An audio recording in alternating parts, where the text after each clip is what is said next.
What's going on, guys? Solstice is here, and the most meaningful event has returned, and the only reason I say that is because of the armor farming. This is great. I really urge you guys to use Solstice to farm armor. This is really the only event that has a meaningful endgame potential to your characters, so just want to get that out of the way. But with this Solstice event 2023, we got a brand new weapon, and that is a Strand rocket launcher. Guys, you heard that right, a Strand rocket launcher. This is going to be the next big thing in PvE Sandbox. No, it's not. It's an precision frame. So good luck on that, guys. Yeah, Bungie, way to just introduce a new weapon that is out of the PvE Sandbox. Good idea. Now, before we continue, I don't want to knock on anyone who designed this weapon, who made this weapon. Aesthetically, it looks awesome.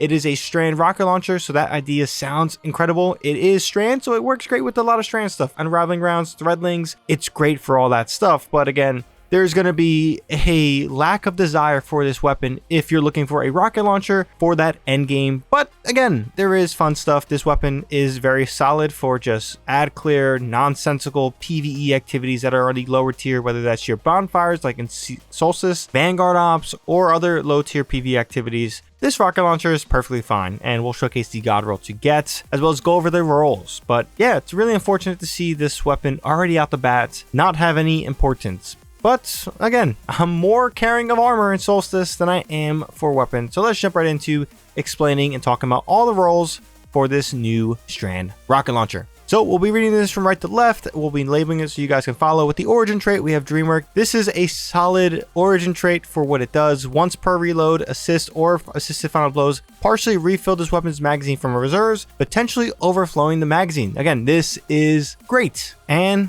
it's on a rocket launcher that isn't so desirable, but sorry, just had to mention that. Now, over in column 4, we have Adrenaline Junkie, Hatchling, One for All, Envious Assassin. Whoa, you're missing. You're in the wrong tier. Chain Reaction, Swashbuckler, and Cluster Bomb. Over in column 3, we have Assemble, Impulse Amplifier, Auto-Loading Holster, Field Prep, Demolitionist, Pugilist, and Shot Swap. Over in column 2, we have Alloy Casing, Black Powder, High Velocity Rounds, Implosion Rounds, and Impact Casing. And for barrels, or in column 1, we have Volatile Launch, Confined Launch, Countermass, Hard Launch, Linear Compensator, Quick Launch, and Smart Drift Control. And again, must reiterate, this is a precision frame, so the archetype of this rocket launcher is already not satisfying on that metric. Over here, this is the God Roll preferably you would want. Since this weapon isn't going to be endgame, we're going for more ad clears, more fun, more sporadic stuff. We're rocking Volatile Launch, High Velocity Rounds, Impulse Amplifier, and Chain Reaction. And if you guys get lucky, Blast Radius is going to be a solid friend indeed. Since this is a Strand, you guys can pair this with Unraveling Rounds and Hatchlings if you guys have the aspect for that. The reason why we're going Chain Reaction, Impulse Amplifier is because Auto-Loading Holster, in my opinion, with how fast this reloads naturally and stuff like that, it makes no sense. And with Dreamwork being active, there's other potentials of reload, so that's why we're going Impulse Amplifier instead of Auto-Loading. Auto-Loading is more endgame and stuff.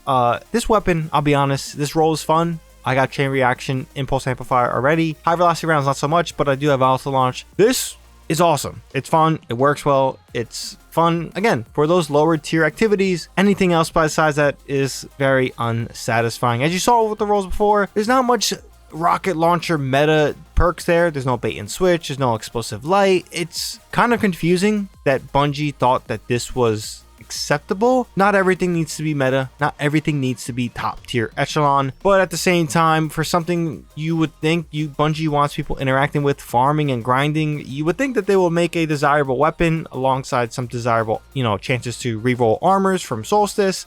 None of that's here, unfortunately, so there's that. But again, this weapon, if you guys are a collector or want a very cool looking rocket launcher, again, this is an aesthetically pleasing rocket launcher. Be my guest, go ahead, get it. It's pretty easy to get. You probably won't be stressing about it at all. The only thing you'll probably be worried about is your armor, and doing the process of getting your armor rerolls and stuff like that. This weapon will just fall to your lap. There is other weapons from Solstice we'll talk about, because this other one's got reroll rolls. Right now, this is the most disappointing, but that's just my choice. Let me know your thoughts down below on this new Strand rocket launcher. Are you caring at all for this? Are you actually liking it? You're excited for the opportunities of a Strand rocket launcher in the sandbox? Let me know your thoughts down below. If you guys enjoyed this video and found this video informative, be sure to drop this video a like. Helps out the video a ton. And if you guys are new here and want more content from me, definitely be sure to hit that subscribe button and that bell to be notified for when I do drop more content. But again, that's all I got for this one. Hope you guys have a good one. ShadowNinja here, and I'm out.